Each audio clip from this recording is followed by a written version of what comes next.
Spot ലൈവിലേക്ക് സ്വാഗതം. സാമ്പത്തിക ബാധ്യതയും കുടുംബ പ്രശ്നങ്ങളും കാരണം നമ്മുടെ നാട്ടിലെ ഒട്ടേറെ കുടുംബങ്ങളിൽ ഇപ്പോൾ കൂട്ടമരണങ്ങളും ആത്മഹത്യകളും സംഭവിക്കുന്നുണ്ട്. ഇത്തരമൊരു ദാരുണമായ വാർത്ത രാവിലെ കൊല്ലം പരവൂരിൽ നിന്നും വന്നത്. പരവൂരിൽ ഭാര്യയെയും മകളെയും കഴുത്തറുത്ത് കൊലപ്പെടുത്തി ഭർത്താവ് ജീവനൊടുക്കാൻ ശ്രമിച്ചു. പരവൂർ സ്വദേശി ശ്രീജുവാണ് കൂട്ടക്കൊലപാതകത്തിന് ശേഷം ജീവനൊടുക്കാൻ ശ്രമിച്ചത്. ശ്രീജുവിന്റെ ഭാര്യ പ്രീത, മകൾ ശ്രീനന്ദ എന്നിവരാണ് കൊല്ലപ്പെട്ടത്.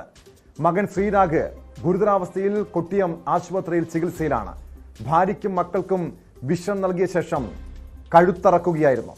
കടബാധ്യതയാണ് കാരണമെന്ന് പ്രാഥമിക നിഗമനം. പ്രീത കൈനരം പറഞ്ഞത് ഇങ്ങനെ സീരിയസ് ആയിട്ട് കിടക്കുന്നെന്നാണ് പറഞ്ഞത്. അങ്ങനെ തന്നെ പിള്ളേർ നമ്മുടെ പാർട്ടി പ്രവർത്തകരെല്ലാവരും കൂടെ വന്ന് നോക്കുമ്പോഴത്തേക്ക് നാല് പേർക്കും മുറിവ്, മൂന്ന് പേർക്ക് കഴുത്തിൽ മുറിവ്. ശ്രീജു എന്ന് പറഞ്ഞാൽ ഈ പ്രീതയുടെ ഭർത്താവിന് കയ്യിൽ മുറിവായിട്ട് നിൽക്കുകയായിരുന്നു. ശ്രീതുവും നമ്മളെ പ്രീതയും പെങ്കൊച്ചും ഏകദേശം ചലനമില്ലാതെ കിടക്കുകയായിരുന്നു. അവരെ ആംബുലൻസിൽ നമ്മുടെ പാരിപ്പള്ളി മെഡിക്കൽ കോളേജിലോട്ട്, കൊല്ലം മെഡിക്കൽ കോളേജിലോട്ട് കൊണ്ടുപോയി. അത് കഴിഞ്ഞിട്ട് ശ്രീജുവിനെ പാരിപ്പള്ളിയിലോട്ട് ആട്ടയിൽ തന്നെ ആദ്യമേ കൊണ്ടുപോയി. അവിടെ ചെല്ലാം പോയിസണിൻ്റെ ഒരു അംശവും കൂടെ ഉണ്ടെന്നറിഞ്ഞു. മകന് ഇത്തിരി നല്ല സീരിയസ് ആയിരുന്നു. അതിനെ നമ്മുടെ കൊട്ടിയം ഹോളി ക്രോസ് ആശുപത്രിയിലോട്ട് കൊണ്ടുപോയി. ഇത് ഇന്നലെ ആത്മഹത്യക്ക് ശ്രമിച്ച അവരുടെ കടയാണിത്. ഒരു സന്തോഷമായിട്ട് ജീവിൽ പൊയ്ക്കൊണ്ടിരിക്കുകയായിരുന്നു. 8:30 മണിയാകുമ്പോൾ കട അടയ്ക്കും. അവർ ഭാര്യയും ഭർത്താവ് ഒരുമിച്ചാണ് വീട്ടിലോട്ട് പോകുന്നത്. എല്ലാം നമ്മളറിയ ചില വേറെ വിഷയങ്ങളൊന്നും ഇതിനകത്തില്ല. ഒരു സന്തോഷമായി ജീവിച്ചുകൊണ്ടിരിക്കുകയാണ്. MG മിഥുൻ ചേരുന്നു ഈ വാർത്തയുടെ വിശദാംശങ്ങളുമായി. മിഥുൻ, പരവൂരിലെ നാട്ടുകാരെ സംബന്ധിച്ച് ഏറെ നടുക്കമുണ്ടാക്കിയ വാർത്തയാണ്. രാവിലെ ഒരു കുടുംബത്തിലെ ദുരന്ത വാർത്ത കേൾക്കുന്നു. ഭാര്യയും, അതായത് യുവതിയും മകളും മരിച്ചു. ഭർത്താവ് ആത്മഹത്യക്ക് ശ്രമിച്ചു. മകൻ ഗുരുതരാവസ്ഥയിൽ. എന്താണ് ഈ കൂട്ട മരണത്തിൻ്റെ കാരണമായി പറയപ്പെടുന്നത്? കടബാധ്യത മാത്രമാണോ അതോ മറ്റെന്തെങ്കിലും പ്രശ്നങ്ങളുണ്ടോ? ടോം, രാവിലെയാണ് നാടിനെ നടക്കിയ അതിദാരുണമായ സംഭവം പുറംലോകം അറിയുകയും ചെയ്യുന്നത്. രാവിലെ ബന്ധുക്കളും ഒപ്പം തന്നെ അടുത്തുള്ള സമീപവാസികളും എത്തിയ ശേഷമാണ് ഈ ഒരു മരണവിവരം അല്ലെങ്കിൽ ഇത്തരത്തിലുള്ളൊരു സംഭവം അറിയുന്നത്, പുറംലോകം അറിയുകയും ചെയ്യുന്നത്. തുടർന്ന് വീടിനകത്തേക്ക് പ്രവേശിക്കുകയും ചെയ്തപ്പോൾ അവിടെ ഈ മകളും ഒപ്പം തന്നെ ഭാര്യ പ്രീതുവും രണ്ടുപേരും ചലനമില്ലാതെ കിടക്കുന്നതാണ് കണ്ടത്. ഒപ്പം തന്നെ മകൻ ശ്രീരാഗിന് കൈ പിടിച്ചു നോക്കിയപ്പോൾ അവർക്ക് ചലനമുണ്ട് എന്ന് അറിയുകയും ചെയ്തു. ഉടൻ തന്നെ ആംബുലൻസ് വിളിച്ച സമീപത്തുള്ള ഹോസ്പിറ്റലിലേക്ക് മാറ്റുകയായിരുന്നു. കുട്ടിയത്തെ സ്വകാര്യ ആശുപത്രിയിലാണ് മകൻ ശ്രീരാഗിനെ എത്തിക്കുകയും ചെയ്തത്. ഹയർ സെക്കൻഡറി സ്കൂളിലെ ശ്രീരാഗ് പുതക്കുളം ഹയർ സെക്കൻഡറി സ്കൂളിലെ +2 വിദ്യാർത്ഥിയാണ്. ഒപ്പം തന്നെ മകൾ ശ്രീനന്ദ പുതക്കുളം സ്കൂളിലെ 7ാം ക്ലാസ് വിദ്യാർത്ഥിനിയാണ്. മകൾ ശ്രീനന്ദയും ഭാര്യ പ്രീതുവും ഉടനടി തന്നെ ആ തത്സമയം തന്നെ മരണപ്പെടുകയായിരുന്നു എന്നാണ് നമുക്ക് മനസ്സിലാക്കാൻ സാധിക്കുന്നത്. ഉടനടി തന്നെ ഈ ഭർത്താവ് ശ്രീജുവിനെ തുടർന്ന് മെഡിക്കൽ കോളേജ് ആശുപത്രിയിൽ പ്രവേശിപ്പിക്കുകയും ചെയ്തിരിക്കുകയാണ്. നിലവിൽ ഇരുവരുടെയും മൃതദേഹം പാരിപ്പള്ളി മെഡിക്കൽ കോളേജിലേക്ക് മാറ്റിയിട്ടുണ്ട്. വൈകിട്ടോടുകൂടി തന്നെ പോസ്റ്റ്മോർട്ടം നടപടികൾ പൂർത്തിയാകുമെന്നാണ് നമുക്ക് മനസ്സിലാക്കാൻ സാധിക്കുകയും ചെയ്തത്. എന്തായാലും നമുക്കറിയാം, രാവിലെ ഈ ഒരു പ്രശ്നം നേരത്തെ തന്നെ ഈ സമീപവാസികൾ ഇതുമായി ബന്ധപ്പെട്ട് നമ്മൾ ചോദിച്ചറിഞ്ഞപ്പോൾ പറയുന്നത് കടബാധ്യത ഉള്ളതായിട്ടുള്ള കാര്യം മാത്രമാണ് അറിയാതിട്ടുള്ളത്. പക്ഷേ അത്ര വലിയ കടമുണ്ടോ എന്നുള്ള കാര്യത്തിൽ സംശയമുണ്ട്. പക്ഷേ സന്തോഷമായി തന്നെയാണ് ഈ കുടുംബം മുന്നോട്ട് പോയിരുന്നത്. തൊട്ടടുത്ത് തന്നെ, സമീപത്ത് തന്നെ ഭാര്യയ്ക്ക് ഒരു പ്രീതയ്ക്ക് വീടിനടുത്ത് തന്നെ ഒരു തുണിക്കടയും ഒപ്പം തന്നെ സമീപത്തുള്ള പൂതക്കുളം സർവീസ് സഹകരണ ബാങ്കിലെ കളക്ഷൻ ഏജന്റുമാണ് ഈ ഭാര്യ പ്രീത. ഒപ്പം തന്നെ നേരത്തെ വിദേശത്തായിരുന്നു ഈ ശ്രീജു ജോലി ചെയ്തിരുന്നത്. പിന്നീട് ഇപ്പോൾ നിർമ്മാണ മേഖലയിലേക്ക് നാട്ടിലെത്തിയ ശേഷം നിർമ്മാണ മേഖലയിലെ ചില ജോലികൾ ചെയ്തു വരികയായിരുന്നു എന്നാണ് നാട്ടുകാർ പറയുകയും ചെയ്യുന്നത്. പക്ഷേ കാര്യമായ പ്രശ്നങ്ങളൊന്നും തന്നെ ഇല്ലായിരുന്നു എന്നാണ് മനസ്സിലാക്കാൻ സാധിക്കുന്നത്. ഒപ്പം തന്നെ ബന്ധുക്കൾ പറയുന്ന അനുസരിച്ച് ഭാര്യ ഈ പ്രീതയ്ക്ക് ക്യാൻസർ രോഗമുണ്ടായി. അങ്ങനെ കാര്യമായ പ്രശ്നങ്ങളില്ല. നേരത്തെ ഈ ശ്രീജു വിദേശത്തായിരുന്നു, പിന്നീട് ഇപ്പോൾ തൊഴിലെടുത്ത് ജീവിക്കുന്നു. എങ്ങനെയാണ് ഈ കുടുംബത്തിന് കടബാധ്യത വന്നത്? അത് മാത്രം ഒരു കാരണമാണോ ഇങ്ങനൊരു ഒരു കൂട്ട കൊലപാതകത്തിന്? ഈ കടബാധ്യത മാത്രം ഒരു കാരണമാകുമോ? മറ്റെന്തെങ്കിലും ദുരൂഹത നാട്ടുകാരും ബന്ധുക്കളും സംശയിക്കുന്നുണ്ടോ? ഇതുമായി ബന്ധപ്പെട്ട് അത്തരത്തിലുള്ള വിവരങ്ങളൊന്നും തന്നെ പുറത്തു വരുന്നില്ല. പക്ഷേ പോലീസുമായി ബന്ധപ്പെട്ട് നമ്മൾ ചോദിച്ചറിഞ്ഞപ്പോൾ അവർ വ്യക്തമാക്കുന്ന ഒരു കാര്യമുണ്ട്. പ്രാഥമിക നിരീക്ഷണത്തിൽ ഈ ഒരു കടബാധ്യത തന്നെയാണ് മരണത്തിന് ഇടയാക്കിയതെന്ന് തന്നെയാണ് പറയുന്നത്. ഒരു കൂട്ടക്കൊലയിലേക്ക് നയിച്ചത് എന്ന ഒരു കാര്യം തന്നെയാണ് പോലീസ് പറയുന്നത്. മറ്റേതെങ്കിലും തരത്തിലുള്ള ദുരൂഹത ഉണ്ടോ എന്നുള്ള കാര്യം അന്വേഷിച്ചു വരികയാണ്. നേരത്തെ തന്നെ പോലീസ് എത്തുകയും ഒപ്പം തന്നെ സമീപ പ്രദേശങ്ങളിലും ഒപ്പം തന്നെ രാവിലെ ഈ വിവരം അറിഞ്ഞ് ഓടിയെത്തിയ നാട്ടുകാരിൽ നിന്ന് മൊഴി രേഖപ്പെടുത്തുകയും ചെയ്തിരുന്നു. അവർ പറഞ്ഞ കാര്യങ്ങളനുസരിച്ചാണ് പ്രാഥമിക റിപ്പോർട്ട് പോലീസ് ശേഖരിക്കുകയും ചെയ്തിരിക്കുന്നത്, വിവരങ്ങൾ ശേഖരിക്കുകയും ചെയ്തിരിക്കുന്നത്. ഏതെങ്കിലും തരത്തിലുള്ള ദുരൂഹ സംഭവം ഇതിന് പിന്നിലുണ്ടോ തുടങ്ങിയ കാര്യങ്ങളൊക്കെ തന്നെ പോലീസ് അന്വേഷിച്ചു വരികയാണ് എന്നാണ് മനസ്സിലാക്കാൻ സാധിക്കുന്നത്. ഞാൻ നേരത്തെ സൂചിപ്പിച്ചപ്പോൾ തന്നെ തുണിക്കടയിൽ, അതായത് സമീപ പ്രദേശത്ത് ഒരു തുണിക്കട ഈ പ്രീതയ്ക്കുണ്ടായിരുന്നു. ഒപ്പം തന്നെ അവിടുത്തെ പുതക്കുളം സർവീസ് സഹകരണ ബാങ്കിലെ ഏജന്റ് കൂടിയായിരുന്നു പ്രീത. അത്തരത്തിൽ നാട്ടുകാരുമൊക്കെയായി തന്നെ കൂടുതൽ സഹകരിച്ച് മുന്നോട്ട് പോകുന്ന ഒരു കുടുംബം കൂടിയായിരുന്നു ഇവരുടേത്. അത്തരത്തിൽ കാര്യമായ പ്രശ്നങ്ങളുണ്ട് എന്നുള്ള ഒരു തോന്നൽ ഇതുവരെയും നാട്ടുകാർക്ക് ഉണ്ടായിട്ടില്ല. ബന്ധുക്കളും ഇതുമായി ബന്ധപ്പെട്ട് അങ്ങനെയുള്ള ഒരു പരാമർശം തന്നെയാണ് പറയുകയും ചെയ്യുന്നത്. അത്തരത്തിൽ വലിയ കടബാധ്യത ഉണ്ട് എങ്കിൽ അത് തങ്ങൾ അറിഞ്ഞേനേയും എന്നുള്ളൊരു കാര്യം കൂടി ഇവർ പറയുന്നുണ്ട്.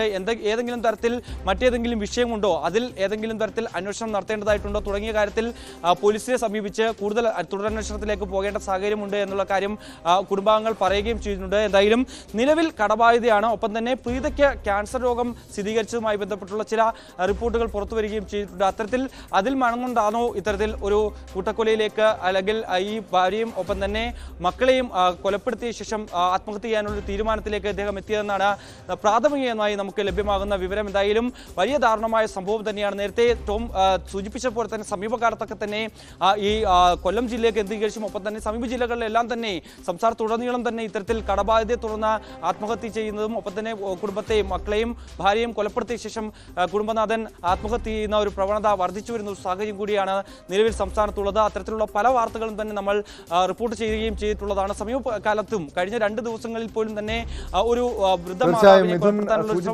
ഈ കുടുംബത്തിന് ഈ ഭാര്യയ്ക്ക് അവർ രോഗാവസ്ഥയിലായിരുന്നു, അതിൻ്റെ ഒരു മനോവിഷമം ഉണ്ടായിരുന്നു എന്നൊക്കെ പറയപ്പെടുന്നുണ്ട്. സമാനമായൊരു സംഭവം ഇതിന് ഓർമ്മ വരുന്നത് ഏതാനും മാസങ്ങൾക്ക് മുൻപ്, 2 മാസം മുൻപാണ് ആലപ്പുഴയിലെ ഭാര്യയ്ക്കും ഭർത്താവിനും ക്യാൻസർ രോഗമുണ്ട് എന്ന് മനസ്സിലാക്കിയതിൻ്റെ അടിസ്ഥാനത്തിൽ അതിൻ്റെ മനോവിഷമത്തിൽ കുഞ്ഞുങ്ങളെയും കുട്ടി, 2 ചെറിയ കുട്ടികളെയും കുട്ടി, യുവാക്കൾ, അതായത് ദമ്പതികൾ ജീവനൊടുക്കിയ സംഭവം നമ്മളേറെ വേദനയോടെ ആണ് ആ വാർത്ത നമ്മൾ കേട്ടത്. അതുപോലത്തെ ഒരു വിഷയമായിരിക്കുമോ? കാരണം എനിക്ക് മനസ്സിലാക്കാൻ കഴിഞ്ഞതനുസരിച്ച് ഇത് കടബാധ്യതയ്ക്കപ്പുറം അവരെ അലട്ടിയിരുന്ന മറ്റെന്തൊക്കെയോ പ്രശ്നമുണ്ടായിരുന്നു. ആരുമായി അവർ ഇതുവരെയും ഇത്തരം കാര്യങ്ങളൊന്നും ആരോടും പങ്കുവച്ചിരുന്നില്ലേ? പ്രത്യേകിച്ചും കൊച്ചു കുട്ടികളെ, 2 കുഞ്ഞുങ്ങളെ പോലും ഈ കൊലപ്പെടുത്തുന്നു. ആ ഒരു മാനസികാവസ്ഥയിലേക്ക് അവരെ പ്രേരിപ്പിച്ച ഘടകം എന്തായിരിക്കും? ടോം, അതുതന്നെയാണ് നാട്ടുകാരും ഒപ്പം തന്നെ കുടുംബാംഗങ്ങളും പറയുന്നതനുസരിച്ച് ഇക്കാര്യങ്ങളൊന്നും തന്നെ നേരത്തെ തന്നെ ഇവരുമായി പങ്കുവെക്കുകയോ അല്ലെങ്കിൽ അത്തരത്തിലുള്ള പ്രശ്നങ്ങൾ ഉണ്ടായതായിട്ടുള്ള യാതൊരുവിധ അറിവും ഈ നാട്ടുകാർക്കോ അല്ലെങ്കിൽ സമീപ പ്രദേശത്തുള്ള ആളുകൾക്കോ ബന്ധുമിത്രാദികൾക്കോ ഒന്നും തന്നെ അത്തരത്തിലുള്ളൊരു സൂചന പോലും ലഭിച്ചിട്ടില്ല എന്നുള്ളതാണ് ഏറ്റവും ശ്രദ്ധേയമായിട്ടുള്ളത്. ഇക്കാര്യങ്ങളൊന്നും തന്നെ ഇവർ പുറത്ത് പറഞ്ഞിട്ടില്ല എന്നുള്ളത് തന്നെയാണ്. പക്ഷേ ഈ ഒരു ആരോഗ്യ പ്രശ്നങ്ങളുണ്ട്, ഈ പ്രീതയ്ക്ക് ക്യാൻസർ രോഗമുണ്ട് എന്നുള്ള കാര്യവുമായി ബന്ധപ്പെട്ട് ചില സൂചനകൾ മാത്രമാണ്, സ്ഥിരീകരിച്ചിട്ടില്ല എന്നുള്ളത് തന്നെയാണ്. എന്തായാലും പോസ്റ്റ്മോർട്ടം റിപ്പോർട്ട് അടക്കം പുറത്തു വരേണ്ടതായി വൈകിട്ടോടുകൂടി പോസ്റ്റ്മോർട്ടം നടപടികൾ പൂർത്തീകരിക്കുമെന്നാണ് അറിയിച്ചിട്ടുള്ളത്. പക്ഷേ അത് സംബന്ധിച്ചുള്ള യാതൊരുവിധ റിപ്പോർട്ടുകളോ മെഡിക്കൽ റിപ്പോർട്ടുകളോ ഒന്നും തന്നെ വീട്ടിൽ നിന്ന് കണ്ടെത്തിയിട്ടില്ല എന്നാണ് നമുക്ക് മനസ്സിലാക്കാൻ സാധിക്കുന്നത്. അത് തന്നെയാണോ ഈ ഒരു മരണത്തിലേക്ക് അല്ലെങ്കിൽ കൊലപാതകത്തിലേക്ക് നയിച്ചത്? ഈ 2 പിഞ്ചു കുട്ടികളെയും ഒപ്പം തന്നെ ഭാര്യയും കഴുത്തറുത്ത് കൊലപ്പെടുത്തിയതിനു ശേഷം ആത്മഹത്യ ചെയ്യാനുള്ളൊരു തീരുമാനത്തിലേക്ക് ഇദ്ദേഹം എത്തിയത് എന്നുള്ള കാര്യമാണ് നമുക്ക് അറിയേണ്ടതായിട്ടുള്ളത്. എന്തായാലും രാവിലെ തന്നെ തൽക്ഷണം തന്നെ നമുക്കറിയാം വിഷം നൽകിയതിനു ശേഷമാണ് ഈ കുട്ടികൾക്ക് 2 പേർക്കും ഒപ്പം തന്നെ ഭാര്യ വിഷം നൽകിയതിനു ശേഷമാണ് കഴുത്തറുക്കാനുള്ളൊരു തീരുമാനത്തിലേക്ക് എത്തിയത്. 3 പേരെയും കഴുത്തറുത്തതിനു ശേഷം താൻ കൈ ഞരമ്പുകൾ മുറിച്ച് ആത്മഹത്യ ചെയ്യാൻ ആയിരുന്നു ഭർത്താവ് ശ്രീജു ശ്രമിക്കുകയും ചെയ്തത്. പക്ഷേ തുടർന്ന് തന്നെ തൽക്ഷണം തന്നെ നാട്ടുകാർ എത്തിയതിനോട് തുടർന്നാണ് ഈ ഒരു 2 പേരെയെങ്കിലും ജീവൻ രക്ഷിക്കാനായത് എന്നുള്ളത് തന്നെയാണ്. പക്ഷേ കൊട്ടിയത്തെ ഒരു സ്വകാര്യ ആശുപത്രിയിലാണ് ഇപ്പോൾ മകൻ ശ്രീരാഗ് ഉള്ളത്. ശ്രീരാഗിന്റെ നില അതീവ ഗുരുതരമായി തുടരുന്നു എന്നാണ് നമുക്ക് മനസ്സിലാക്കാൻ സാധിക്കുന്നത്. അതേസമയം ശ്രീജുവിനെ തിരുവനന്തപുരം മെഡിക്കൽ കോളേജിലാണ് പ്രവേശിപ്പിക്കുകയും ചെയ്തിരിക്കുന്നത്. ശ്രീജുവിന്റെ നില തൃപ്തികരമാണോ എന്നുള്ള കാര്യം നമുക്ക് അറിയേണ്ടതായിട്ടുണ്ട്. അദ്ദേഹത്തിന്റെ കൂടുതൽ ചികിത്സയ്ക്കായി പ്രവേശിപ്പിക്കുകയും ചെയ്തിരിക്കുകയാണ്. വൈകിട്ടോടുകൂടി ഇത് സംബന്ധിച്ചുള്ള കൂടുതൽ വിശദാംശങ്ങൾ ലഭ്യമാകുമെന്നാണ് നമ്മൾ പ്രതീക്ഷിക്കുകയും ചെയ്യുന്നത്. എന്തായാലും അതിദാരുണമായ ഒരു സംഭവം തന്നെയാണ്. ഇതിൽ എന്താണ് കാരണം, എന്തുകൊണ്ടാണ് ഈ ഒരു ആത്മഹത്യയിലേക്ക് നയിച്ചത്? അത് കടബാധ്യത തന്നെയാണോ അല്ലെങ്കിൽ ആരോഗ്യ പ്രശ്നങ്ങൾ കൊണ്ട് തന്നെയാണോ എന്നുള്ള കാര്യമാണ് ഇനി അറിയേണ്ടത്. പോലീസ് ഇത് സംബന്ധിച്ച് പ്രാഥമികമായി പറയുന്നത് കടബാധ്യത ഉണ്ട്, വലിയ കട ഈ ശ്രീജുവിനുണ്ട്. അത് വീട്ടാൻ പറ്റാത്ത ഒരു സാഹചര്യത്തിൽ ആണ് ഇത്തരത്തിൽ വിദേശത്ത് നിന്ന് തിരികെ നാട്ടിലേക്ക് വന്ന നിർമ്മാണ ജോലികൾ എത്തിയത്. വിദേശത്ത് ജോലി പോകാനുണ്ടായ സാഹചര്യം അതോ നിർത്തി വന്നതാണോ എന്നുള്ളതാണ് ഇനി പരിശോധിക്കേണ്ടതായിട്ട്. ഏതെങ്കിലും തരത്തിൽ ജോലി പോയതിനു ശേഷമാണോ ഈ ഒരു കടം കൂടിയത് കുടുംബത്തിന് എന്നുള്ളതാണ് ഇനി അന്വേഷിക്കേണ്ടതായിട്ടുള്ളത്. എന്തായാലും സമീപകാലത്താണ് ഈ പ്രീതയ്ക്ക് വീടിനടുത്ത് തന്നെ ഒരു തുണിക്കട ആരംഭിക്കുകയും ചെയ്യുന്നത്. വിവരം നൽകിയത് മിഥുൻ സൂചിപ്പിച്ചതുപോലെ ഈ സാമ്പത്തിക ബാധ്യതയ്ക്കപ്പുറം മറ്റെന്തെങ്കിലും പ്രശ്നങ്ങൾ ഈ കുടുംബത്തെ അലട്ടിയിരുന്നോ, ഇക്കാര്യവും പോലീസ് പരിശോധിക്കുന്നുണ്ട്. എന്തായാലും കൊല്ലം പരവൂരിൽ നിന്നുമേറെ വേദനിപ്പിക്കുന്ന വിഷമിപ്പിക്കുന്ന ഒരു കുടുംബത്തിൻ്റെ ദുരന്ത വാർത്തയാണ് രാവിലെ കേൾക്കാൻ കഴിഞ്ഞത്. കൊച്ചി അധോലോകത്തെക്കുറിച്ചും പെരുമ്പാവൂർ അനസ് എന്ന ഗുണ്ടാ തലവനെക്കുറിച്ചും ന്യൂസ് 18 പുറത്തുവിട്ട വാർത്തയ്ക്ക് പിന്നാലെയാണ് പോലീസും തീവ്രവാദ വിരുദ്ധ സ്ക്വാഡും. കഴിഞ്ഞ ദിവസം പെരുമ്പാവൂർ അനസിന്റെ സംഘങ്ങളിൽപ്പെട്ട 4 വീടുകളിൽ പോലീസും ATSും സംയുക്ത പരിശോധന നടത്തിയിരുന്നു. ഈ റെയ്ഡിൽ മാഞ്ഞാലി സ്വദേശി റിയാസിന്റെ വീട്ടിൽ നിന്ന് 4 തോക്കുകളും 9 ലക്ഷം രൂപയും 2 കത്തിയും പിടിച്ചെടുത്തു. പിന്നീട് റിയാസിനെ പോലീസ് കസ്റ്റഡിയിലെടുക്കുകയും അറസ്റ്റ് രേഖപ്പെടുത്തുകയും ചെയ്തു. റിയാസിനെ വിശദമായി ചോദ്യം ചെയ്തതിൽ നിന്നും ഞെട്ടിപ്പിക്കുന്ന വാർത്തകളാണ് പുറത്തു വന്നത്. റിയാസിന്റെ കൈവശം റിയാസിന്റെ വീട്ടിൽ നിന്നും പിടിച്ചെടുത്ത 4 തോക്കുകൾ ഗുണ്ടാ തലവൻ പെരുമ്പാവൂർ അനസിൻ്റെതെന്നാണ് മൊഴി. തനിക്ക് തോക്ക് നൽകിയത് പെരുമ്പാവൂർ അനസാണെന്നും 3 വർഷമായി ഈ തോക്ക് കൈവശമുണ്ടെന്നും റിയാസ് മൊഴി നൽകിയിട്ടുണ്ട്. എന്നാൽ തോക്ക് ഉപയോഗിച്ചിട്ടുണ്ടോ എന്ന കാര്യത്തിൽ വ്യക്തമായ മറുപടി ലഭിച്ചിട്ടില്ല. അതിനുവേണ്ടി തോക്ക് ഫോറൻസിക് പരിശോധനയ്ക്ക് വിധേയമാക്കും. ആലുവ പോലീസ് അറസ്റ്റ് ചെയ്ത റിയാസിനെ ഉടൻ കോടതിയിൽ ഹാജരാക്കുന്നുണ്ട്. നവമി ദിനേശ് ചേരുന്നു കൊച്ചിയിൽ നിന്നും ഈ വാർത്തയുടെ വിശദാംശങ്ങളുമായി. നവമി, പോലീസിനെ സംബന്ധിച്ച് ഒരു സാധാരണ രീതിയിലുള്ള റെയ്ഡ് എന്നായിരുന്നു ആദ്യം കരുതിയത്. പക്ഷേ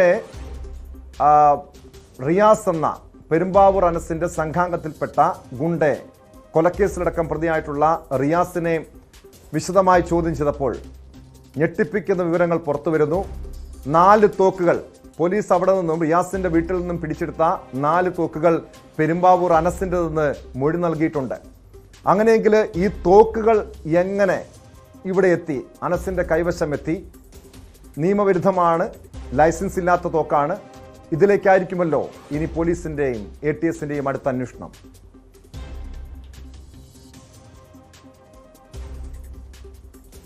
തീർച്ചയായും ടോം, ഔറംഗസീബ് ന്യൂസ് 18ലൂടെ നടത്തിയ നിർണായകമായ വെളിപ്പെടുത്തലാണ് ഒടുവിൽ ഈ ഒരു റെയ്ഡ് വരെ എത്തിച്ചിരിക്കുന്നത്. ടോം നടത്തിയ ഒരു അഭിമുഖത്തിന് പിന്നാലെയായിരുന്നു പോലീസ് ഔറംഗസീബിനെ വിളിപ്പിക്കുകയും വിശദമായ ചോദ്യം ചെയ്യുകയും ഉണ്ടായത്. പിന്നീടാണ് ഇന്നലെ എത്തി നിൽക്കുന്ന ഈ റെയ്ഡ്.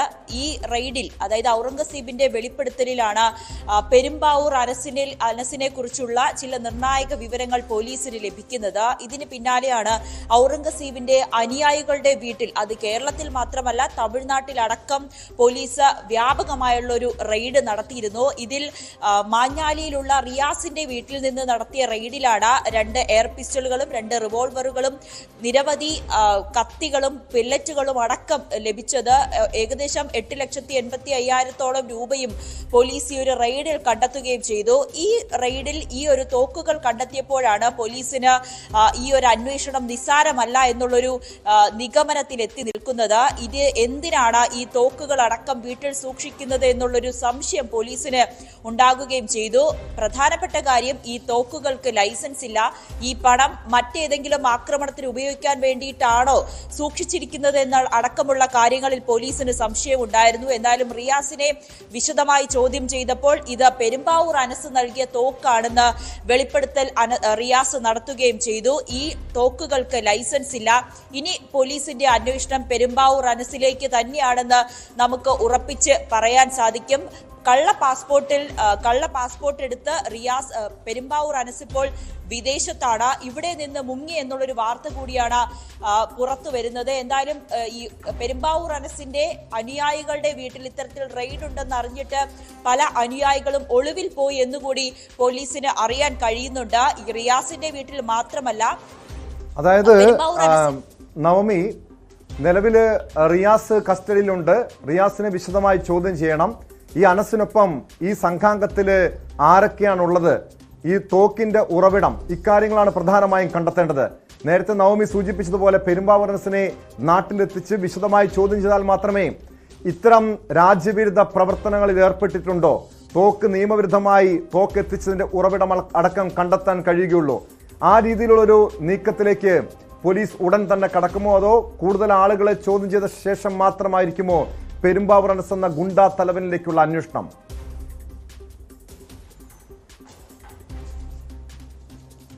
ആദ്യഘട്ടം എന്നോണം റിയാസിനെ കസ്റ്റഡിയിലെടുത്ത പോലീസ് ഇന്ന് കോടതിയിൽ ഹാജരാക്കും. അതിനുശേഷം കസ്റ്റഡിയിൽ ആവശ്യപ്പെടാൻ അപേക്ഷ നൽകും. റിയാസിനെ കസ്റ്റഡിയിലെടുത്തതിന് ശേഷമായിരിക്കും വിശദമായിട്ടുള്ള ചോദ്യം ചെയ്യലുകൾ.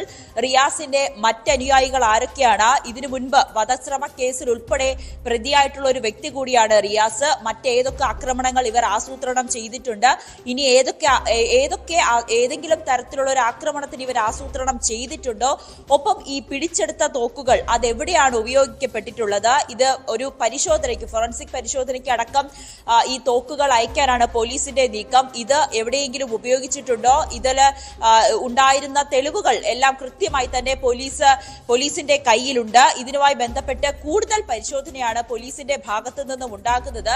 ഞാൻ തുടക്കത്തിൽ സൂചിപ്പിച്ചതുപോലെ തന്നെ റിയാസിന്റെ മാത്രമല്ല, ഈ അൽത്താഫ് അനസിന്റെ ഉറ്റ അനുയായിയായ അൽത്താഫിന്റെ വീട്ടിൽ നിന്നും ഈ റിവോൾവർ സൂക്ഷിക്കുന്ന ഉറകളും അതോടൊപ്പം തന്നെ കത്തികളും പോലീസ് കണ്ടെത്തിയിട്ടുണ്ട്.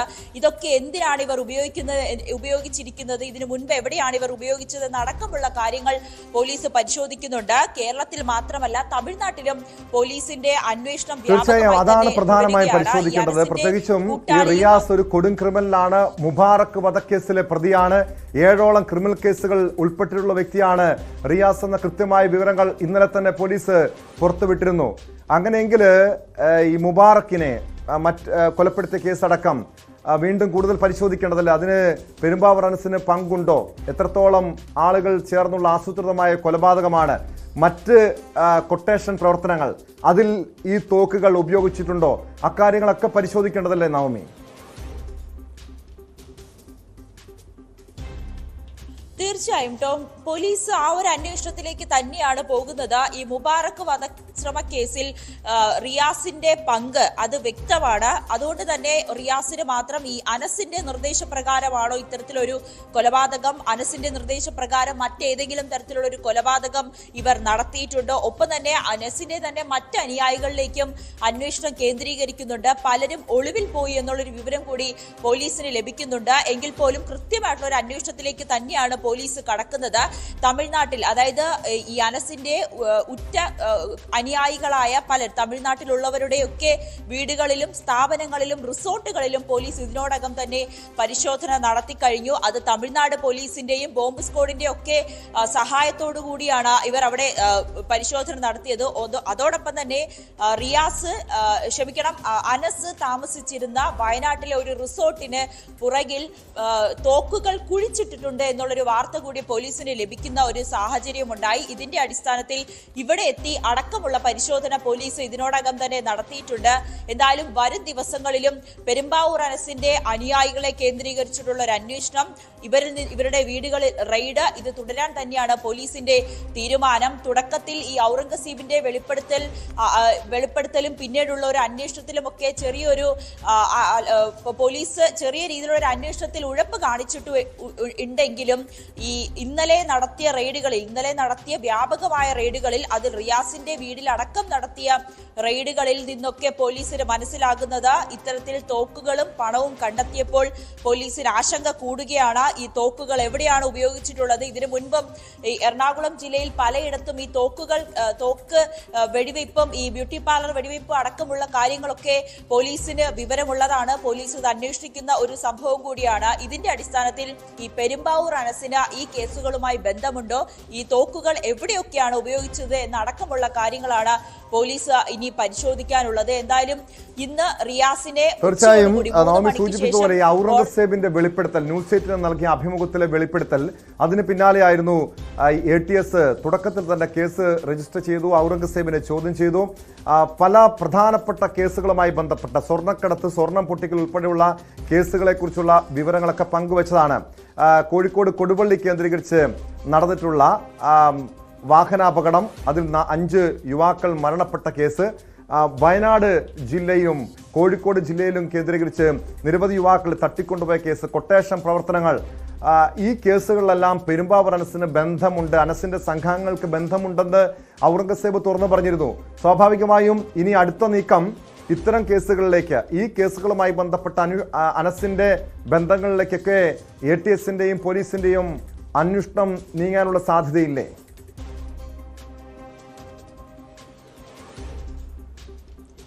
തീർച്ചയായും ടോം, ഈ ഔറംഗസീബിന്റെ വെളിപ്പെടുത്തലുകളിന് ശേഷം ന്യൂസ് 18 നടത്തിയ അഭിമുഖത്തിന് ശേഷം പോലീസ് ഔറംഗസീബിനെ വിശദമായി ചോദ്യം ചെയ്തിരുന്നു. ഔറംഗസീബിന്റെ ഫോൺ അടക്കം പരിശോധിക്കുന്ന ഒരു സാഹചര്യമുണ്ടായി.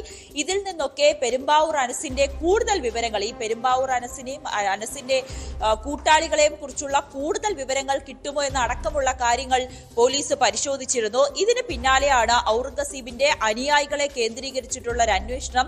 റിയാസിന്റെ അടക്കം ഫോൺ പരിശോധിക്കുന്ന സാഹചര്യമുണ്ട് പോലീസിന്റെ. എന്തായാലും പെരുമ്പാവൂർ അനസിലേക്ക് എത്തുക എന്നുള്ളൊരു ഉദ്ദേശത്തോടു കൂടി തന്നെയാണ് പോലീസിന്റെ ഈ ഒരു നീക്കവും. കൃത്യമായി സ്വർണ്ണക്കടത്ത് അടക്കമുള്ള കാര്യങ്ങളിൽ ടോം നേരത്തെ സൂചിപ്പിച്ചതുപോലെ തന്നെ കോഴിക്കോട് യുവാക്കളുടെ മരണം, അതും ഈ സ്വർണ്ണക്കടത്തുമായി ബന്ധപ്പെട്ടാണെന്ന് പിന്നീട് അറിയുകയും ചെയ്തിരുന്നു. ഇതടക്കമുള്ള കാര്യങ്ങളിൽ കൃത്യമായി തന്നെ പോലീസ് തെളിവുകൾ ശേഖരിച്ച് പെരുമ്പാവൂർ അനസിലേക്ക് തന്നെയാണ് ഈ അന്വേഷണം എത്തുന്നത്. എന്തായാലും പെരുമ്പാവൂർ അനസ് വ്യാജ പാസ്പോർട്ട് നിർമ്മിച്ചാണ് ഈ രാജ്യം വിട്ടതെന്നുള്ളൊരു വിവരം പോലീസിന് ലഭിച്ചിട്ടുണ്ട്. എന്തായാലും പെരുമ്പാവൂർ അനസിനെ ഉടൻ തന്നെ അറസ്റ്റ് ചെയ്യാൻ അല്ലെങ്കിൽ കേരളത്തിലേക്ക് വരുത്താനുള്ള ഒരു നീക്കത്തിലേക്ക് തന്നെയാണ് പോലീസ് നീങ്ങുന്നതും അങ്ങനെ തന്നെയാണ് നമുക്ക് പോലീസ് ഉദ്യോഗസ്ഥരിൽ നിന്നുമൊക്കെ വ്യക്തമാകുന്നത്. അതിനു മുന്നോടിയായി കൃത്യമായിട്ടുള്ള തെളിവുകൾ ശേഖരിക്കുക എന്നതിന്റെ ആദ്യ പടിയെന്നോണമാണ് ഈ പെരുമ്പാവൂർ അനസിന്റെ അനുയായികളുടെ വീട്ടിലുള്ള വ്യാപകമായിട്ടുള്ള റെയ്ഡ്. അത് കേരളത്തിലും തമിഴ്നാട്ടിലും അടക്കം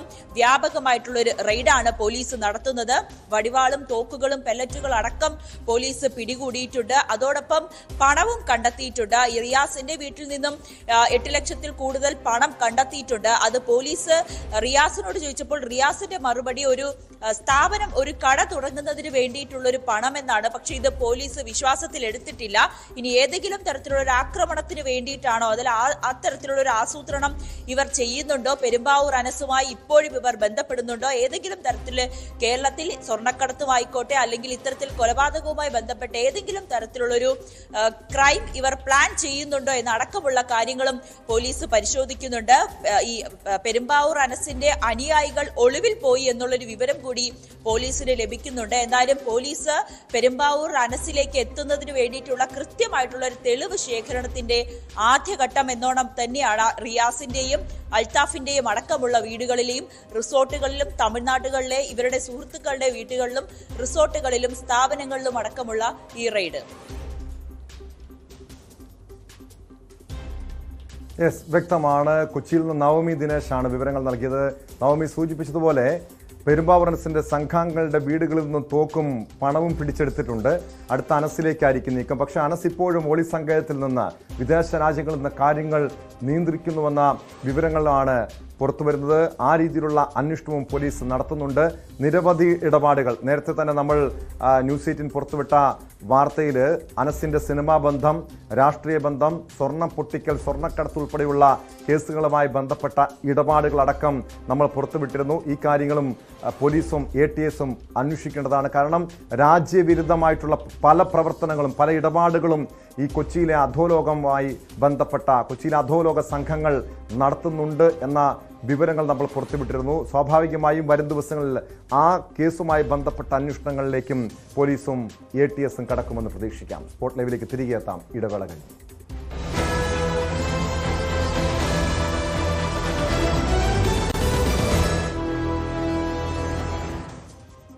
സ്പോട്ട് ലൈവ് തുടരുന്നു. ആലുവ ആലങ്ങാട്ടെ അഭിജിത്ത് എന്ന യുവാവിൻ്റെ ആത്മഹത്യയുമായി ബന്ധപ്പെട്ട കേസാണ് സ്പോട്ട് ലൈവിന് പരിശോധിക്കുന്നത്. ആലങ്ങാട് തിരുവാലൂർ സ്വദേശി അഭിജിത്തിന്റെ മരണത്തിൽ പോലീസിനെതിരെ രൂക്ഷ വിമർശനവുമായി കുടുംബം. തിരുവാലൂർ മഹാദേവ ക്ഷേത്രത്തിലെ ഉത്സവവുമായി ബന്ധപ്പെട്ടുണ്ടായ സംഘർഷത്തിൽ അഭിജിത്തിനെ സ്ഥലത്തെ BJP നേതാക്കൾ മർദ്ദിച്ചിരുന്നു. തുടർന്ന് BJP നേതാക്കളുടെ പരാതിയിൽ അഭിജിത്തിനെതിരെ പോലീസ് കേസെടുത്തു. സംഘർഷത്തിന്റെ ഭാഗമാകാതിരുന്ന തന്നെ മനഃപൂർവ്വം കേസിൽ ഉൾപ്പെടുത്തിയതിൽ കടുത്ത മാനസിക സംഘർഷത്തിലായിരുന്നു അഭിജിത്ത്. അഭിജിത്തിന്റെ ആത്മഹത്യയിൽ പോലീസിനും BJP നേതാക്കൾക്കുമെതിരെ രൂക്ഷമായ വിമർശനമാണ്, ആരോപണമാണ് അഭിജിത്തിന്റെ കുടുംബം ഉന്നയിക്കുന്നത്. അഭിജിത്തിന്റെ വീട്ടിൽ നിന്നും ആജ്ഞ രവീന്ദ്രൻ തയ്യാറാക്കിയ റിപ്പോർട്ടിലേക്ക്.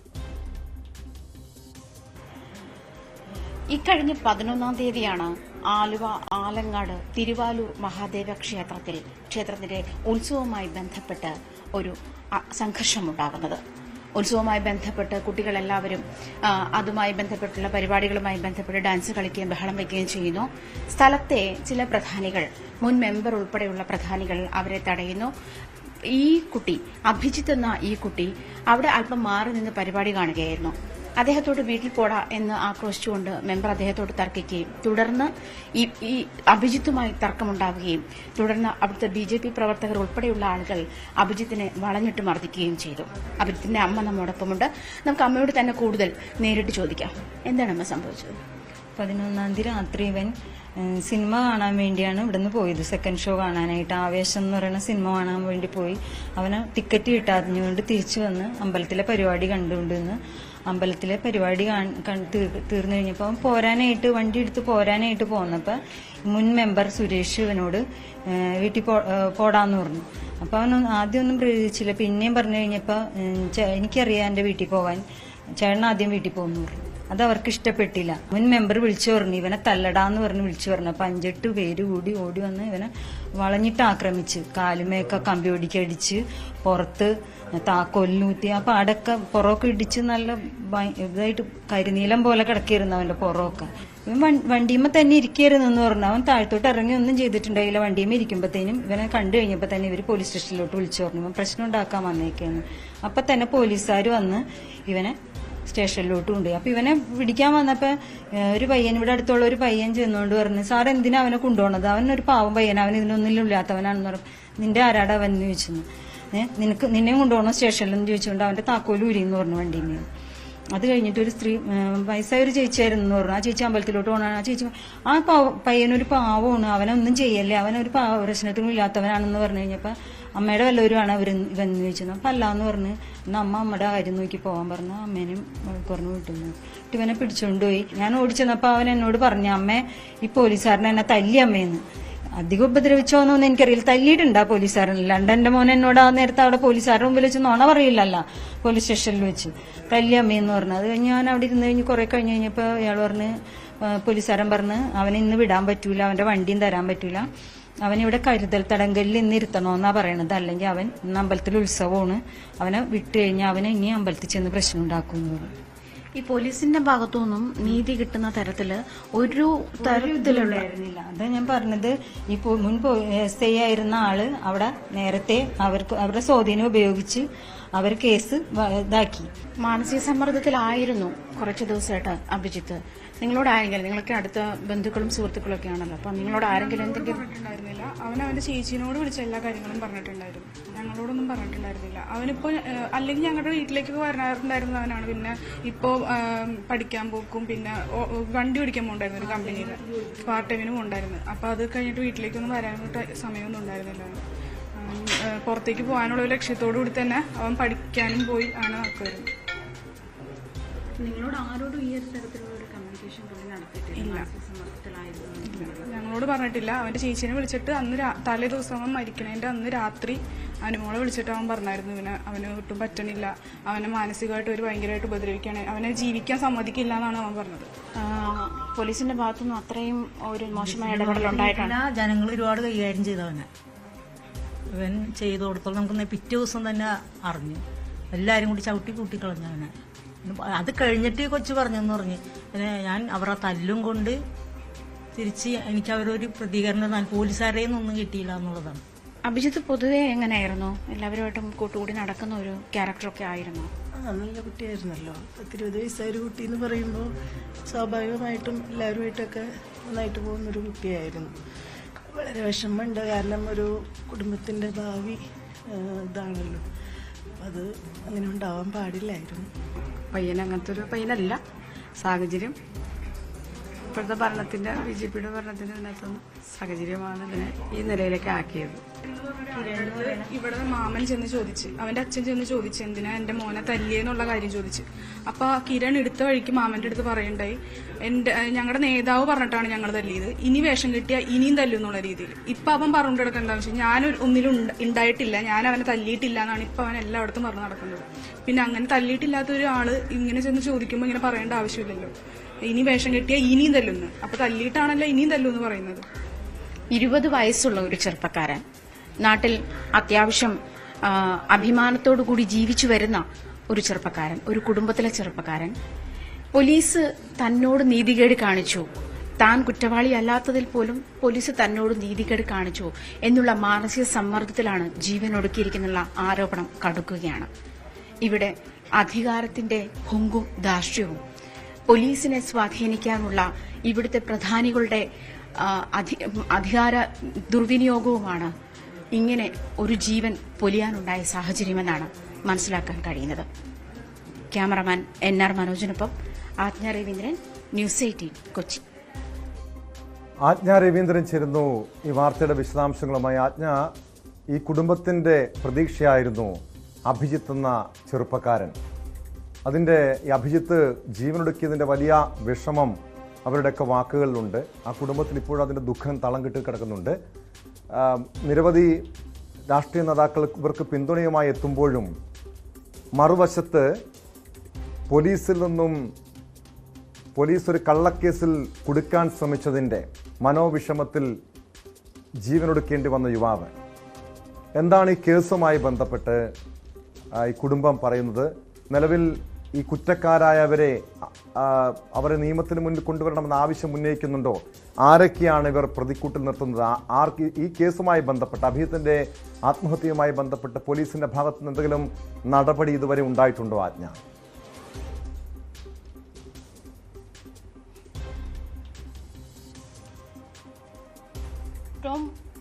ഈ സംഭവം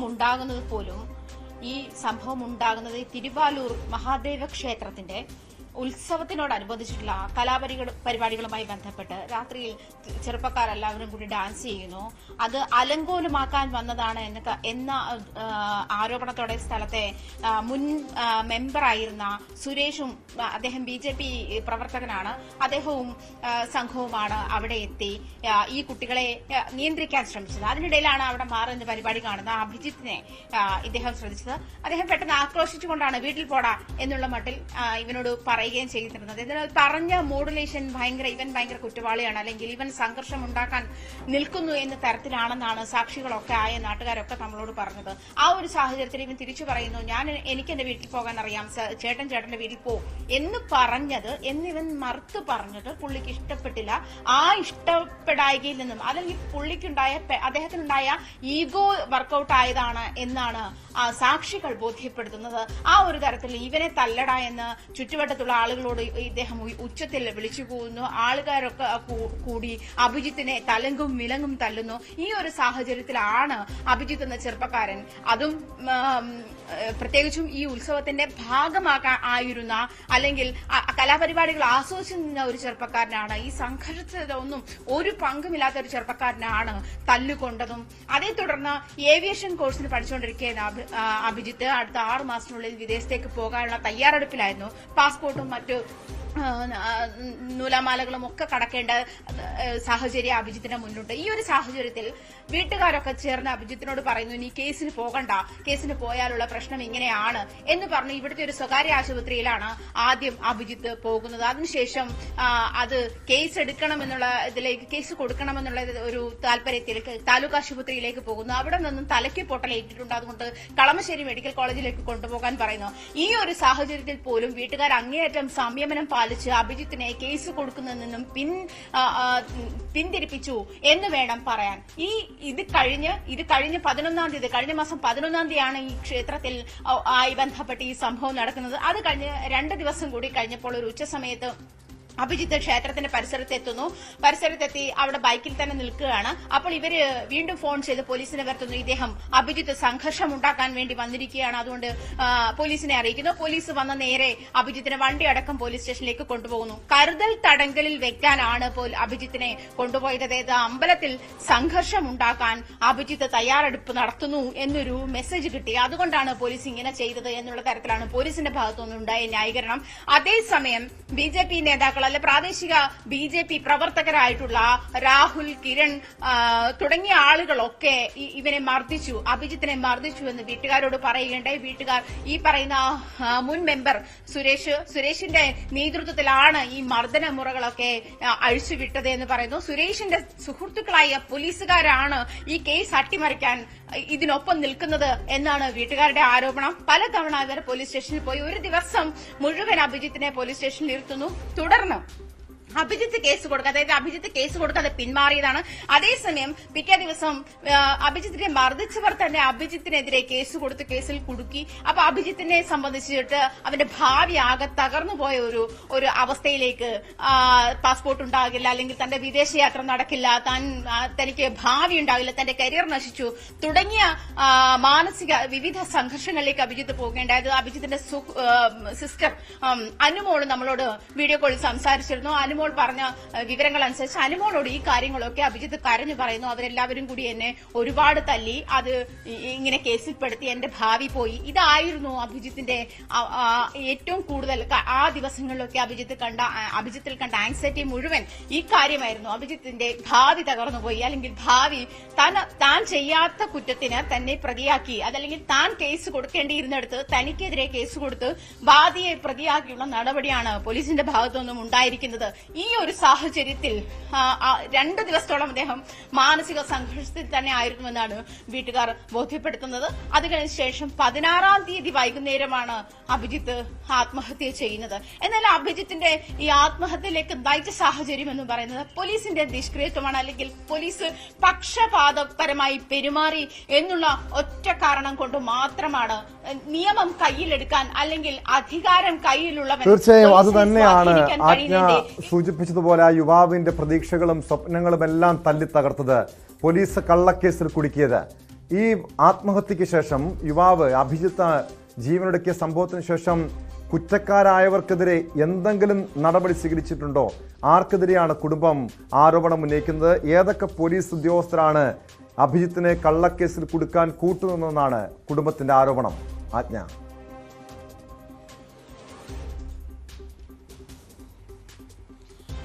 ഈ മുൻ മെമ്പർ സുരേഷ് എന്നാണ്, അദ്ദേഹത്തിന്റെ സുഹൃത്തായ സുരേഷ് എന്ന് പറയുന്ന ഒരു പോലീസുകാരനാണ് ഇതിൽ പ്രധാന പങ്ക് വഹിച്ചത് തന്നെയാണ് കുടുംബത്തിന്റെ ആരോപണം. ഇതുമായി ബന്ധപ്പെട്ട് കുടുംബത്തിന്റെ പരാതിയിൽ നിലവിൽ പരാതി നൽകിയിട്ടുണ്ട് എന്ന് മാത്രം, കുടുംബം പരാതി നൽകിയിട്ടുണ്ട് എന്നുള്ളത് മാത്രമേ ഉള്ളൂ. നിലവിൽ അതിനുള്ള നടപടികളൊന്നും ആയിട്ടില്ല. പക്ഷേ പോലീസിന്റെ നിഷ്ക്രിയത്വത്തിനെതിരെ സാമൂഹ്യ രാഷ്ട്രീയ നേതാക്കൾ ഇതിനകം പ്രതികരിച്ചു കഴിഞ്ഞു തുടങ്ങിയിരിക്കുന്നു. അതുകൊണ്ട് തന്നെ ഈ ഒരു അവസ്ഥ പോലീസിന്, ഈ ഒരു നിഷ്ക്രിയത്വം തുടരാൻ പറ്റുന്ന സാഹചര്യത്തിൽ അല്ല. അത്രയേറെ സമ്മർദ്ദം പോലീസിനുണ്ട് എന്ന് വേണം മനസ്സിലാക്കാൻ. കാരണം ഒരു വീടിന്റെ അത്താണി എന്ന് പ്രതീക്ഷിക്കുന്ന ഒരു 20-കാരനായ ചെറുപ്പക്കാരനെ നിഷ്കരണം മരണത്തിലേക്ക് തള്ളിവിടുന്ന തരത്തിലുള്ള മാനസിക സംഘർഷം ഉണ്ടാക്കുക, അവൻ കുറ്റവാളി അല്ല എന്ന് നാട്ടുകാർ ഓരോരുത്തരും ആവർത്തിച്ച് പറഞ്ഞിട്ടും നിങ്ങളുടെ ബന്ധുക്കളാണോ, അല്ലെങ്കിൽ നിങ്ങളെ പണി നോക്കിപ്പോ എന്ന തരത്തിൽ പോലീസ് പ്രതികരിക്കുന്ന ഒരു സാഹചര്യം ഉണ്ടാക്കുക. നോർമൽ സിറ്റുവേഷനിൽ പോലീസ് ഇങ്ങനെ ആയിരിക്കില്ലല്ലോ. മറ്റുള്ള ആളുകളോട് അവരെങ്ങനെയാണ്, അവർക്ക് ഇത്തരത്തിലുള്ള സാഹചര്യം ഉണ്ടാക്കുന്ന ആളുകളാണോ എന്നൊരു എൻക്വയറി പോലും നടത്തിയിട്ടായിരിക്കുമല്ലോ ഇത്തരം സാഹചര്യത്തിൽ ഒരു ചെറുപ്പക്കാരനെതിരെ കേസെടുക്കുന്നത്. ഇത് ഈ സംഘർഷത്തിൽ ഒന്നും ഇല്ലാത്ത ഒരു ചെറുപ്പക്കാരനെ അവിടെ മാറി നിന്ന് പരിപാടി കാണുകയായിരുന്നു.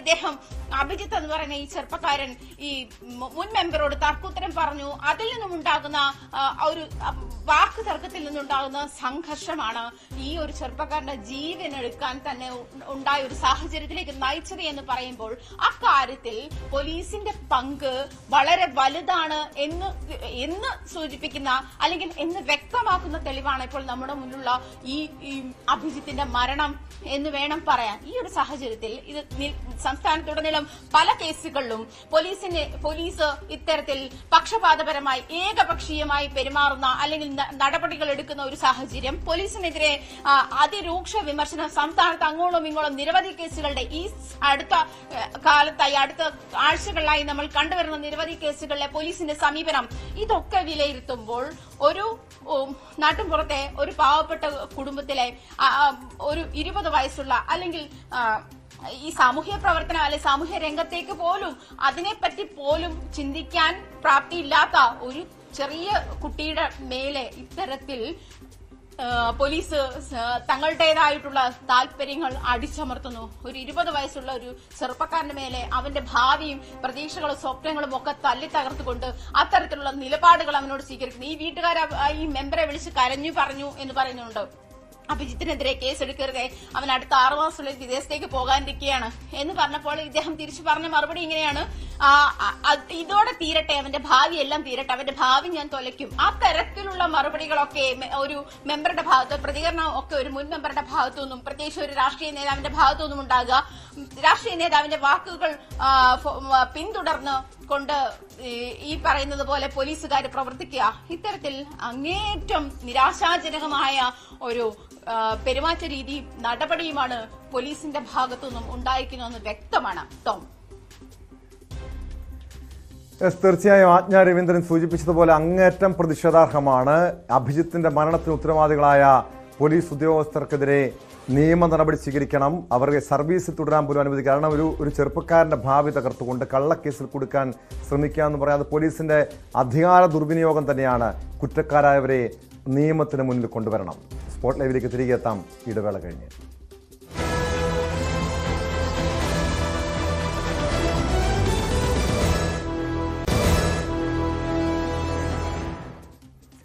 സ്പോട്ട് ലൈവ് തുടരുന്നു. പത്തനംതിട്ട തിരുവല്ല നെടുമ്പറമ്പിൽ ഫിനാൻസ് ഉടമയും കുടുംബാംഗങ്ങളും അറസ്റ്റിൽ. നിക്ഷേപകർക്ക് പണം തിരികെ നൽകാത്തതിനെ തുടർന്നാണ് ഉടമ NM രാജുവിനെ പോലീസ് കസ്റ്റഡിയിലെടുത്തിരിക്കുന്നത്. 2 കോടിയോളം രൂപ നിക്ഷേപകർക്ക് നൽകാനുള്ളത്. ഏകദേശം 20ലധികം കേസുകൾ MN രാജുവിനെതിരെ നേരത്തെ പോലീസ് രജിസ്റ്റർ ചെയ്തിരുന്നു. ശശിനാരായണൻ ചേരുന്നുണ്ട് വാർത്തയുടെ വിശദാംശങ്ങളുമായി. ശശിനാരായണൻ, നേരത്തെ ഈ പോപ്പുലർ ഫിനാൻസ് തട്ടിപ്പ് സമീപകാലത്ത് നമ്മൾ കണ്ട ഏറ്റവും വലിയ സാമ്പത്തിക തട്ടിപ്പുകളിലൊന്നാണ്. അതിന് പിന്നാലെയാണ് പത്തനംതിട്ട ജില്ലയിൽ നിന്ന് തന്നെ മറ്റൊരു സാമ്പത്തിക തട്ടിപ്പിന്റെ ഫിനാൻസ് തട്ടിപ്പിന്റെ വാർത്തകൾ വന്നത്. ഈ NM രാജു കേരള കോൺഗ്രസ് എമ്മിന്റെ നേതാവ് കൂടിയാണ്. ഇടതുപക്ഷത്തിന്റെ ഘടകകക്ഷിപ്പെട്ട ഒരു പ്രധാനപ്പെട്ട പത്തനംതിട്ടയിലെ നേതാവ് കൂടിയാണ്.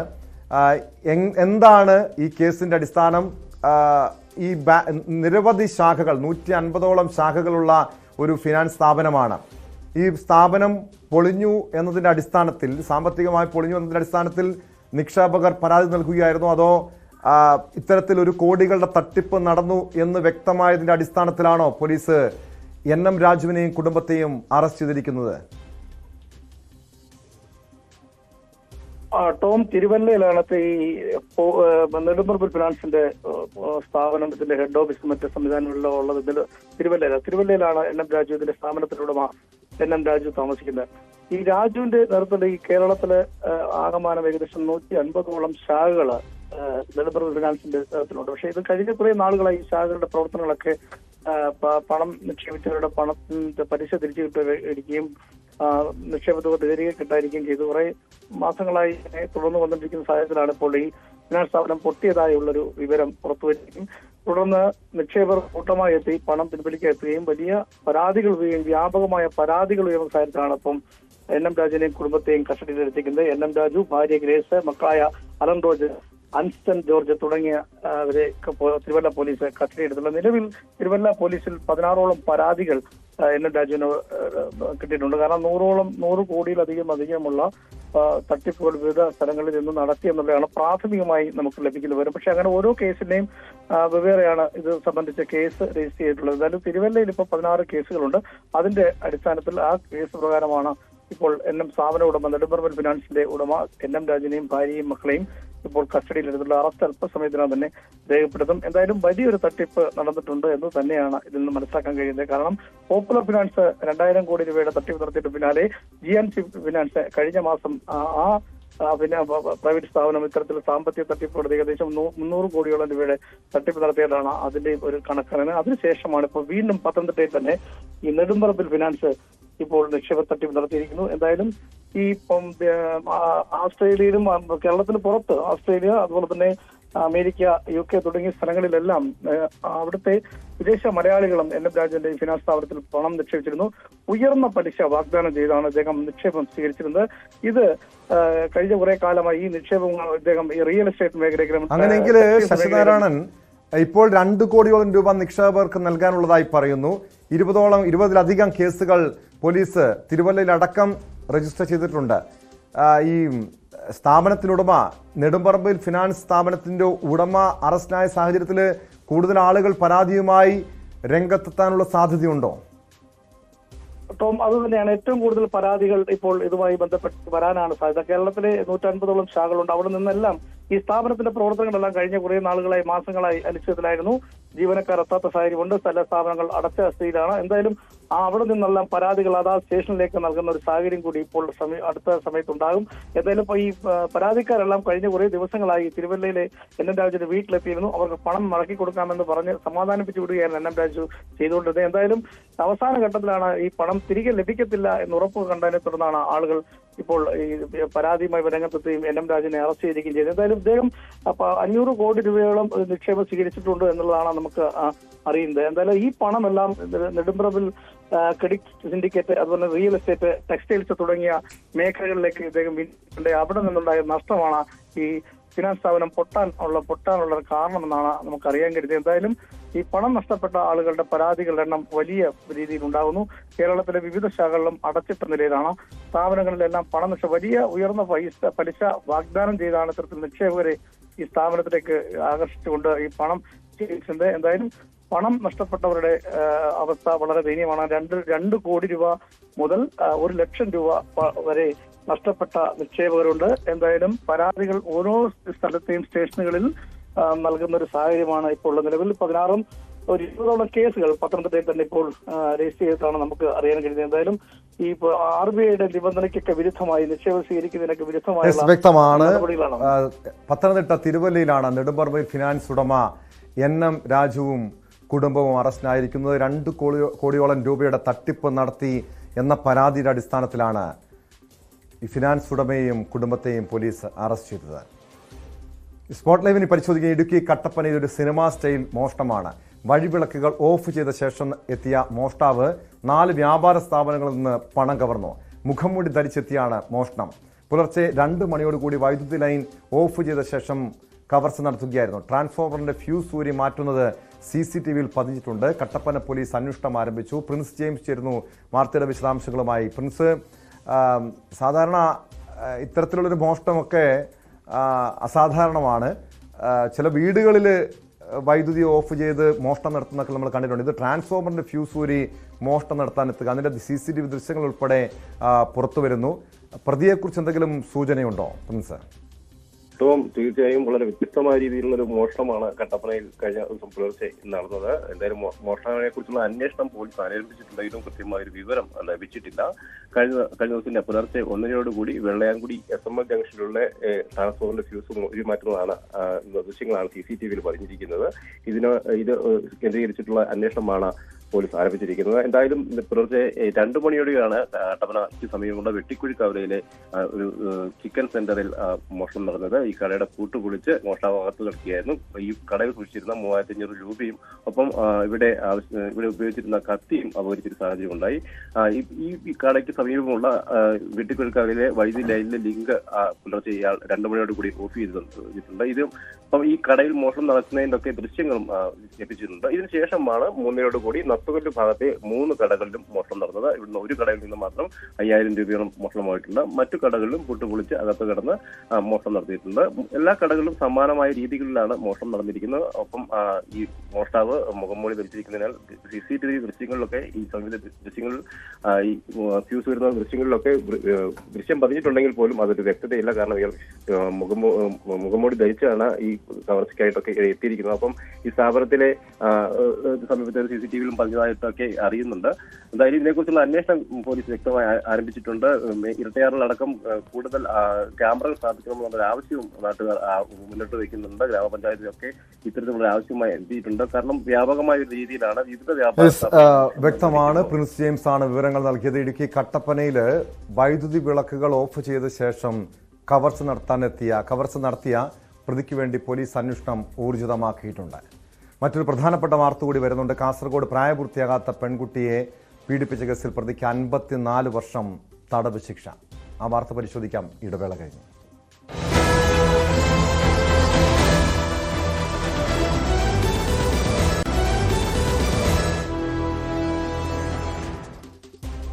സ്പോട്ട് ലൈവ് തുടരുന്നു. കാസർഗോട്ടെ ഒരു പോക്സോ കേസിലെ ശിക്ഷാവിധിയാണ് സ്പോട്ട് ലൈവിന് പരിശോധിക്കുന്നത്. കാസർഗോഡ് പ്രായപൂർത്തിയാകാത്ത പെൺകുട്ടിയെ ലൈംഗിക പീഡനത്തിന് ഇരയാക്കിയ കേസിൽ പ്രതിക്ക് 54 വർഷം തടവ് ശിക്ഷ. ചിറ്റാനിക്കൽ സ്വദേശി ആൻഡോ ചാക്കോച്ചനെയാണ് ഹോസ്ദുർഗ് ഫാസ്റ്റ് ട്രാക്ക് സ്പെഷ്യൽ കോടതി ശിക്ഷിച്ചത്. KV ബൈജു ചേരുന്നു വാർത്തയുടെ വിശദാംശങ്ങളുമായി. ബൈജു, എന്നാണ് ഈ കേസിനാസ്പദമായ സംഭവം ഉണ്ടായത്? ശിക്ഷാവിധിയുമായി ബന്ധപ്പെട്ട വിശദാംശങ്ങൾ. ടോമെ, 2019 ജൂലൈ മാസത്തിലും അതുപോലെ തന്നെ സെപ്റ്റംബറിലും നിരവധി തവണ കാറിലും അതുപോലെ തന്നെ പെൺകുട്ടിയുടെ വീട്ടിലും വെച്ച് ക്രൂരമായി ലൈംഗിക പീഡനത്തിന് ഇരയാക്കിയെന്നാണ് ഈ കേസ്. മാത്രമല്ല, വിവരം പുറത്തു പറഞ്ഞാൽ ദൃശ്യങ്ങൾ പ്രചരിപ്പിക്കുമെന്നും ഈ പ്രതി ഭീഷണിപ്പെടുത്തി. അതുമാത്രമല്ല, ജാമ്യത്തിൽ ഇറങ്ങിയതിനു ശേഷം ഈ ആൻഡപ്പൻ നാട് വിടുന്ന ഒരു അവസ്ഥയുണ്ടായിരുന്നു. ഈ പോലീസ് പിടിക്കാതിരിക്കാനായി ഇന്ത്യ വിട്ട പ്രതി നേപ്പാളിൽ അനൂപ് മേനോൻ എന്ന പേരിൽ ഒരു വർക്ക്ഷോപ്പ് നടത്തി വരികയായിരുന്നു. ഈ പ്രതിയുടെ നീക്കങ്ങൾ സൂക്ഷ്മമായി നിരീക്ഷിച്ച പോലീസ് സംഘം പുതിയ പേരിൽ പാസ്പോർട്ട് എടുക്കാനായി ഇയാൾ നേപ്പാളിൽ നിന്നും മുംബൈയിലെത്തിയപ്പോഴാണ് പിടികൂടിയത്. എന്തായാലും ചിറ്റാരിക്കാൽ പോലീസ് സ്റ്റേഷനിൽ രജിസ്റ്റർ ചെയ്ത ഈ കേസ് അന്വേഷണം നടത്തിയത്. ഇയാൾക്കെതിരെ 54 വർഷ തടവും 1,40,000 രൂപ പിഴയടക്കാനാണ് ജഡ്ജി C. സുരേഷ് കുമാർ വിധിച്ചത്. ടോം,